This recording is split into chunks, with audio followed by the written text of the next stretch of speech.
Mga katropa, alam mo ba na ang DWDD 1134 kHz AFP radio ay ang opisyal na radio station ng sandatahang lakas ng Pilipinas na binubuo ng Army, Navy at Air Force na siyang maghahatid sa inyo ng mga balita mula sa ating Armed Forces at iba pang impormasyon. Mga katropa, hanapin at ilike kami sa Facebook, Twitter at YouTube. DWDD AFP Radio, ang boses ng Kawal Pilipino.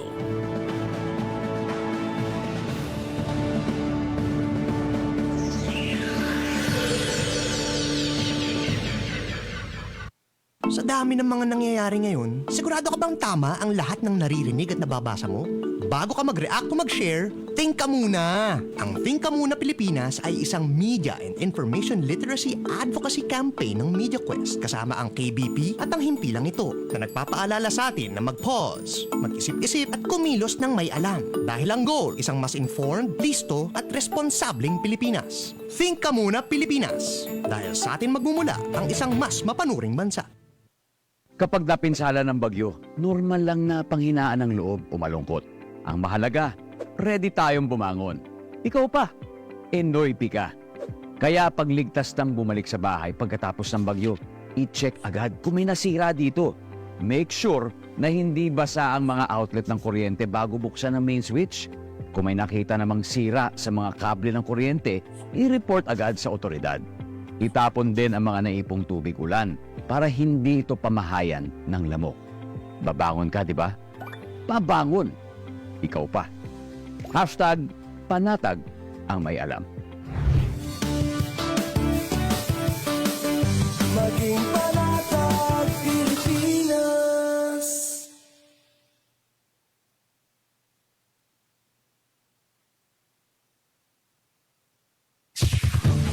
Ito ang DWDD 1134 kHz AM. Balita, impormasyon at musika. Ito ang DWDD AFP Radio. Boses ng Kawal Pilipino.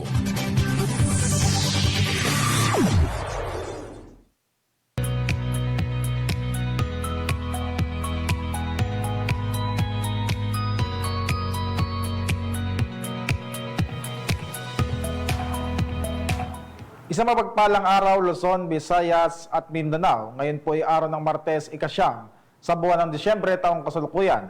Tayo po ay muli na namang magkakasama-sama sa ating programang Pulis at Komunidad dito sa DWDD AFP Radio, ang boses ng Kawal Pilipino. Ako po ang inyong makakasama, ang inyong pong tagapag-ugnay, Patrolman Adrian Dayao. At ito po ang programang Pulis at Komunidad. Sa ngalan ng pamunuan ng Philippine National Police sa pangunguna ni Acting Chief PNP Police Lieutenant General Jose Melencio Nartates Jr. at sa pamumuno ni Pangulong Ferdinand Bongbong Marcos Jr., kami ay maglilingkod sa bawat Pilipino at magbibigay ng tamang impormasyon sa bagong PNP para sa bagong Pilipinas, serbisyong mabilis, tapat at nararamdaman.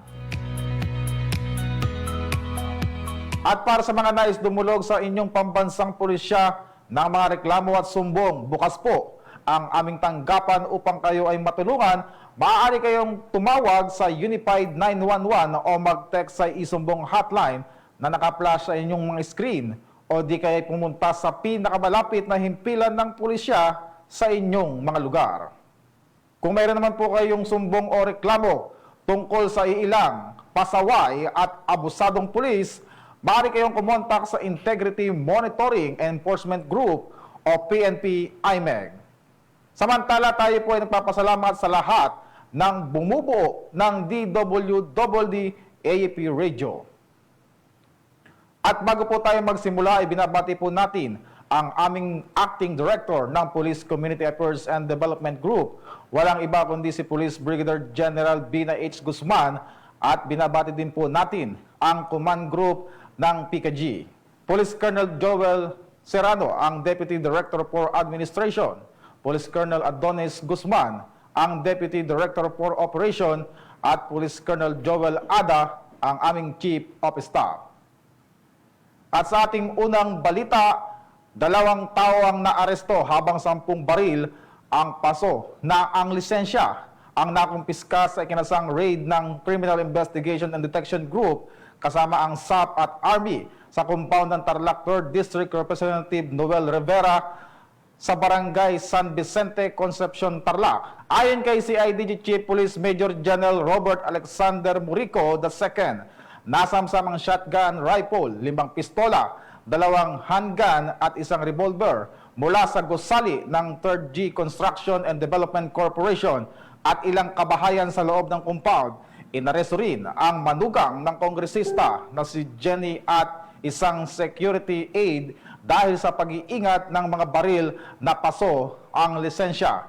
Si Rivera na iniimbestigahan kaugnay ng umano'y anomalya sa flood control projects at dumistansya sa aligasyon at sinabing handa siyang humarap sa investigasyon ng ombudsman.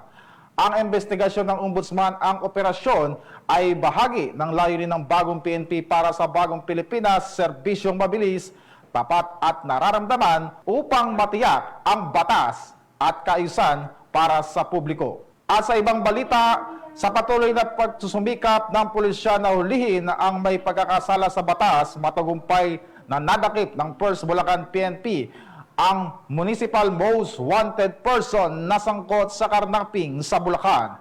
Ang detalye ng balita mula kay Patroluman Cristalin Javier. Maraming salamat sa iyo, Patroluman Javier. Matagumpay na naaresto ng Bulacan First Provincial Mobile Force Company ang isang municipal most wanted person na sangkot sa karnaping sa ikinasang operasyon sa Barangay Santa Rita, Giginto, Bulacan. Kinilala ni Police Major Norheda G. Usman, Acting Force Commander, ang naarestong suspect na si alias Paulo, 34 anyos, residente ng Santa Clara Subdivision sa naturang barangay. Napasa kamay ng otoridad ang suspect sa bisa ng warrant of arrest na inisyu ni Honorable Elenita N.E. Makatangay Alviar, presiding judge ng RTC Branch 121, May Kawayan City, Bulacan, na may inirekomendang piyansang 300,000 pesos. Nahaharap ang suspect sa kasong paglabag sa Section 3 ng Republic Act 10883 o New Anti-Carnapping Act of 2016. Pinuri ni Police Colonel Angel L. Garciliano, Provincial Director ng Bulacan Police Provincial Office, ang matagumpay na operasyon at muling tiniyak sa publiko ang matatag na dedikasyon ng Bulacan PNP sa kanilang patuloy na kampanya laban sa kriminalidad.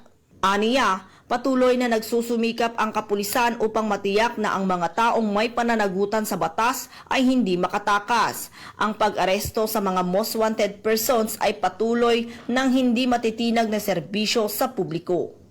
Mula dito sa Bulacan Police Provincial Office, ako ang inyong PNN Correspondent, Patrolwoman Pearl Cristalin Javier, alagad ng batas, tagataguyod ng Balitang Pulis.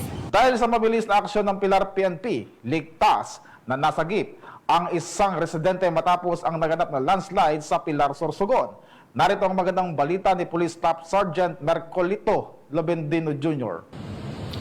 Ligtas na nasagip ang isang residente matapos matrap sa loob ng kanilang bahay dahil sa pagguho ng lupa na dulot ng landslide sa Barangay Kalongkay, Pilar, Sorsogon.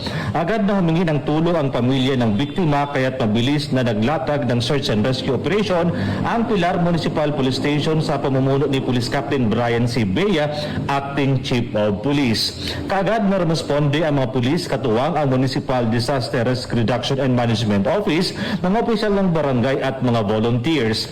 Sa pamamagitan ng maayos na koordinasyon at mabilis na aksyon ng mga rumusponde, matagumpay na nailigtas ang naipit na residente at agad itong binigyan ng paunang lunas upang matiyak ang kanyang kalagayan. Samantala, muling pinaalalahanan ng Pilar MPS ang publiko na manatiling alerto lalo na sa mga lugar na delikado sa landslide.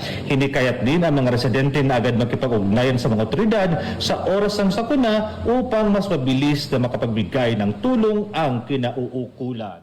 Mula dito sa Albay, ako po yung Police News Network Correspondent, Police Staff Sergeant Bert Polito P. Lobendino Jr. Alagad ng batas, tagataguyod ang Balitang Pulis. Maraming salamat sa iyo, Police Staff Sergeant Lobendino Jr.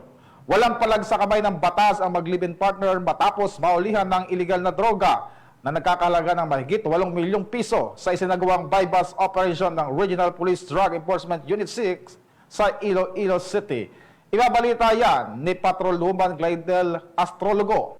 Umarangkada ang mga operatiba sa isang matagumpay na drug buy-bust operation ng Regional Police Drug Enforcement Unit 6 sa Barangay Hipodromo City Proper, Iloilo City nito lamang 5 ng Disyembre taong kasalukuyan, kung saan nakumpiska ang tinatayang 8 milyong pisong halaga ng hinihinalang shabu. Kinilala ang mga naaresto na sina alias June, 36 na taong gulang, residente ng nasabing lugar, at ang kanyang live-in partner na si alias Tata, 26 na taong gulang at residente ng Barangay Liberation, Iloilo City Proper. Ayon kay Police Major Marvin Villanueva, Deputy Chief ng RPDEU 6, nakabili ang mga operatiba ng isang plastic sachet ng hinihinalang shabu mula sa mga suspect gamit ang 12,000 pesos na buy-bust money. Dahil dito agad silang dinakip ng mga operatiba. Na-recover mula sa dalawa ang humigit kumulang 1,200 gramo ng hinihinalang shabu na nagkakahalaga ng 8,160,000 pesos batay sa estimated standard drug price value. Sa inihaing impormasyon ng pulisya,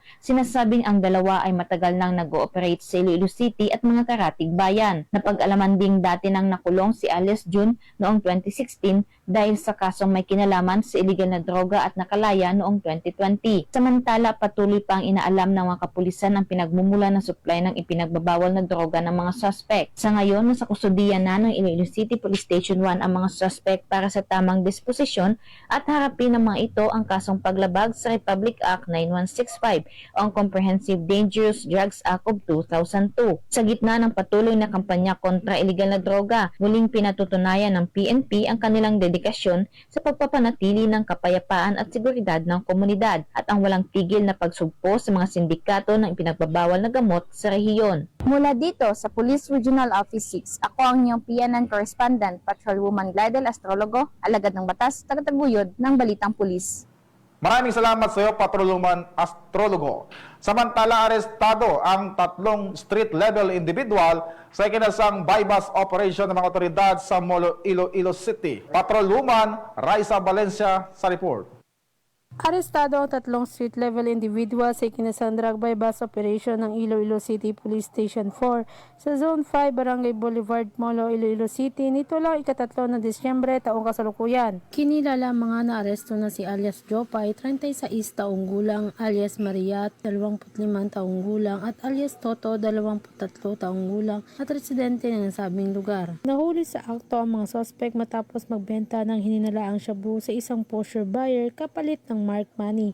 Sa kabuuan, sa humigit kumulang 25 gramo ng hininalaang shabu o nakumpiska na may standard drug price na 170,000 pesos. Kasalukuyan nakakulong ang mga suspect sa custodial facility ng Molo PNP habang inihanda ang kaulkulang dokumento para sa pagsampa ng kaso sa paglabag sa Section 5 Article 2 ng Republic Act 9165 o ang Comprehensive Dangerous Drugs Act of 2002. Patuloy ang PNP sa paghahatid ng hustisya at pagpuksa sa mga drug network sa lungsod ng Iloilo. Ang operasyon na ito ay patunay na walang humpay na dedikasyon para maprotektahan ang komunidad laban sa banta ng iligal na droga. Mula dito sa Western Visayas, ako yung Police News Network Correspondent, Patrolwoman Raisa Valencia, alagad ng batas, tagataguyod ng Balitang Pulis. Maraming salamat sa iyo, Patrolwoman Valencia. Nasabat ang mahigit 300,000 pisong halaga ng iligal na droga matapos ang sinagawang drug buy-bust operation ng Zamboanga City Police Station 7 sa Barangay Kabatangan, Zamboanga City. Magbabalita dyan si Patrolwoman Joyce Abio. Naging matagumpay ang sinagawang anti-illegal drugs operation ng mga tao ng Zamboanga City Police Station 7.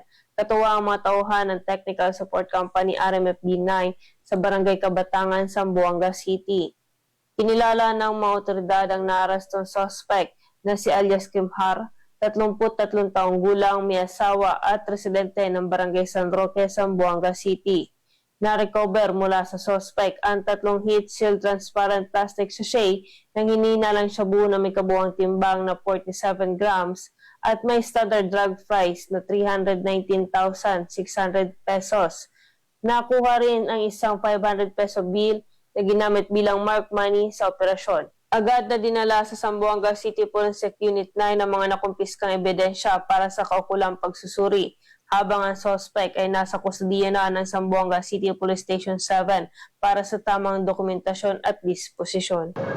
Mula rito sa Zamboanga Peninsula, ako ang inyong PNN correspondent, Patrolwoman Joy Sabiog, alagad ng batas, tagataguyod ng Balitang Pulis.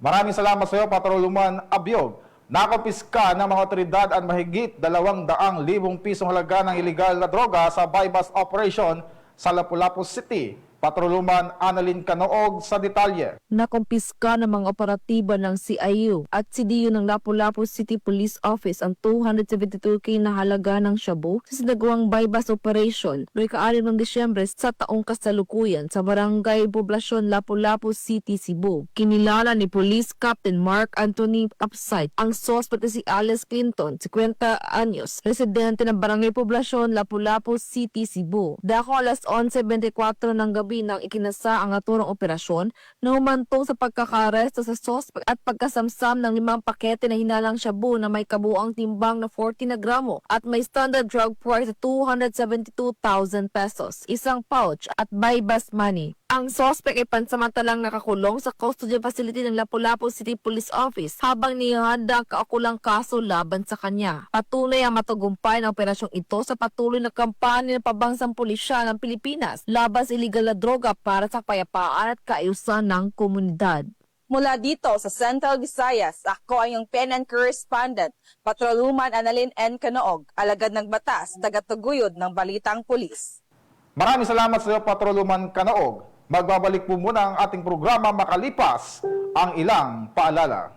Ngayong holiday season, talamak na naman ang mga online scams. Kaya maging maingat at maging mapanuri tayo sa mga too good to be true offers. Iwasan nating mag-click ng mga suspicious links at huwag tayo basta-basta magbigay ng mga personal at mga financial information natin. Protektahan ang inyong sarili. Kung kayo man ay nabiktima ng online scams or any cybercrimes, huwag po kayong magdalawang isip na lumapit at mag-report sa PNP Anti-Cybercrime Group para sa agarang aksyon. Sa mga kababayan po nating nabibiktima ng cybercrime or online scam, huwag po kayong magdalawang isip na lumapit sa PNP Anti-Cybercrime Group or tumawag ng 911 para sa agarang aksyon. Tips para makaiwas sa makabagong modus ng carnapping na assume balance. Narito naman po tayo mga ka-guardians para sa ating segment na HPG, dapat. Alam mo, atin pong talakayin kung ano nga ba ang mga dapat po ninyong malaman bago bumili o magbenta ng mga sasakyan o motor sa pamamagitan ng assume balance. Bago tayo magsimula, ano nga ba ang tinatawag na assume balance scheme? Ito ay karaniwang ginagawa ng mga taong gustong ipasa ang kanilang buwanang pagbabayad or yung tinatawag nating amortization. Lalo na kung hindi na nila kayang bayaran. Pero dahil ito ay informal, madalas walang papel at maayos na pag-transfer agad, ay mataas ang tsansang nagpapahiwatig ng paraan ng panloloko. Tips para sa mga buyer: huwag basta-basta maniniwala sa mga pasalupos. Maraming nagpo-post ng assume balance na hindi kanila ang unit at kadalasang may existing problems. Halimbawa na lamang illegal ang pagkukuha o may mga unpaid penalties or violations. Alamin din kung kanino talaga nakapangalan ang unit sa pamamagitan ng pag-check ng ORCR ng motor or sasakyan. Dapat nakapangalan mismo ito sa seller at hindi in behalf of or loaned from someone. I-check ang mga dokumento ng personal at hanapin ang mga sumusunod: ORCR or official receipt at certificate of registration, loan statement from the bank and financing company at valid IDs ng mga seller. Ugaliin ding mag-demand ng written agreement. Gumawa ng notarized deed of assumption ng balance na nakasaad ang mga sumusunod: full details of unit, monthly terms, duration, and person responsible to pay, at statement that the seller allows you to use the said vehicle. Mahalagang may katunayan o kasulatan dahil kung wala ay maaring kunin muli ang unit sa'yo.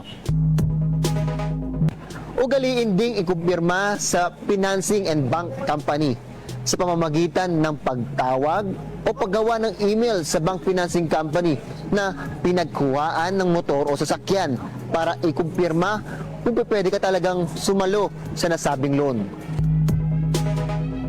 Kadalasan, hindi talaga pinapayagan ng informal assumption dahil hindi ito dinadaan sa legal. Kaya, huwag ka agad magbigay ng full payment. Kung may mga paunang bayad, siguraduhin may mga written proof of payment. Kapag na-turn over na ang nasabing unit at nagkaroon na ng pirmahan ang deed of sale, ay tsaka na lamang magbayad ng buong payment. Narito naman ang mga tips para sa mga nagbebenta ng assumed balance. Una, kilalanin maigi ang sasalo ng assumed balance. Huwag ibigay ang unit sa mga buyer na hindi mo pa personal na nakakausap at walang maipresenta na mga valid IDs. Dapat tanungin din kung may mga stable income o kakayahang magbayad ng monthly amortization ang napiling sasalo ng kanilang sasakyan. Gumawa ulit or gumawa ng notarized agreement. Dapat malinaw na nakasaad sa papel na sila ang gagamit ng unit, sila ang sasalo ng monthly amortization, hindi mo sila sisingilin kung sila ay makakapagbayad na ng buong payment. Isama sa mga responsibilidad na kailangan magbayad sa traffic violations, aksidente at delay sa mga bayad. Ugaliin ding i-monitor pa rin ang mga payments. Tandaan na kahit siya na ang nagbabayad, nakapangalan pa rin ang sasakyan na iyong nilon. Kung hindi na siya makapagbayad, ikaw pa rin ang hahabulin ng mga bangko. Kaya ugaliin mag-request ng monthly proof of payment. Halimbawa na lamang dito, screenshot ng bayad sa bank payment or GCash payment. At kung talagang nagkaroon ng problema, bawiin kagad ang unit. Kung hindi talaga tumutupad sa usapan ang napili mong buyer, dapat nakalagay sa agreement na pwede mong bawiin or kunin ang iyong unit. Kung may kakayahan ng i-transfer na agad ang ownership once na ito'y fully paid na, ay gawin kagad ito. Laging tandaan na assumed balance deals are always risky if the original owner skips legal responsibility. Karaniwang itong nagiging sanhi ng mga kasong failed to return and rent tangay scheme na nauuwi sa pagkawala ng iyong sasakyan at pagkakasangkot sa anumang mga kaso. Pinapaalala sa ating publiko na maging maingat sa ganitong uri ng transaksyon at laging siguraduhin lehitimo at maayos ang lahat ng mga papeles bago makipagkasundo. Serbisyong maayos, mabilis at pagkakataulaan mula Luzon, Visayas at Mindanao. Bukas ang ating opisina para sa inyong mga reklamo o impormasyon. Tumawag lamang sa HPG hotline sa numerong 0998-598-8171 o mag-email sa hpgomd@yahoo.com. Para sa isang maasahang serbisyo mula sa PNP Highway Patrol Group. HPG, dapat, alam mo.